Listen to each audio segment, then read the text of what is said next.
നമ്മുടെ പറമ്പിലുള്ള ഔഷധസസ്യങ്ങളൊന്നും നമ്മൾ തിരിച്ചറിയാറില്ല അല്ലേ? അപ്പോൾ അങ്ങനെ ഒരു ഔഷധസസ്യമാണ് കേട്ടോ കുടങ്ങൽ. ഏറെ ഗുണങ്ങളാണ് ഇതിനുള്ളത്. നമ്മുടെ കുട്ടികളുടെ ബുദ്ധി വളർച്ചയ്ക്കും ശരീരപുഷ്ടിക്കും നിറം വയ്ക്കാനും കരൾ രോഗത്തിനും അതേപോലെ പ്രസവാനന്തര ശുശ്രൂഷയ്ക്കെല്ലാം ഉപയോഗിക്കുന്ന ഒരു ഔഷധ സസ്യമാണ് കേട്ടോ. നമ്മൾ പലരും അത് തിരിച്ചറിയാതെ പോകുന്നു. അപ്പോൾ ഇത് വെച്ച് നമുക്കിന്നൊരു പലഹാരം ഉണ്ടാക്കാം കേട്ടോ. ഇങ്ങനെ കൊടുത്താൽ നമ്മുടെ മക്കളൊന്നും കഴിക്കാറില്ല. അപ്പോൾ നമുക്ക് നല്ലൊരു പലഹാരം ഉണ്ടാക്കി കൊടുത്താൽ അവർ കഴിക്കുകയും ചെയ്യും. കുമ്പളപ്പം ആയതുകൊണ്ട് ഒട്ടും ഗുണം പോകാതെ നമ്മൾ ആവിയിൽ പുഴുങ്ങിയെടുക്കുന്നതല്ലേ, അപ്പോൾ അതിന് ഒട്ടും ഗുണം പോകാതെ തന്നെ നമുക്ക് കുമ്പളപ്പം ഉണ്ടാക്കാം. അപ്പോൾ നമുക്ക് കുമ്പളപ്പം ഉണ്ടാക്കുന്നത് എങ്ങനെയാണെന്നൊന്ന് നോക്കാം കേട്ടോ. അപ്പോൾ തീർച്ചയായിട്ടും ഇതെല്ലാവരും ഒന്ന് വീട്ടിൽ ട്രൈ ചെയ്ത് നോക്കണം. ടേസ്റ്റി ആയിരിക്കും, ഹെൽത്തി ആയിരിക്കും, നമ്മുടെ മക്കൾ ഇഷ്ടത്തോടെ കഴിക്കുകയും ചെയ്യും കേട്ടോ. അപ്പോൾ നമുക്ക് അതിനുവേണ്ടി ആവശ്യത്തിന് അരിപ്പൊടി വേണം.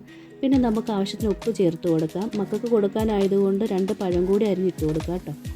പിന്നെ നമുക്കൊരു അരമുറി തേങ്ങ ചേർത്ത് കൊടുക്കാം. പിന്നെ വേണ്ടത് കുടങ്ങലാണ്.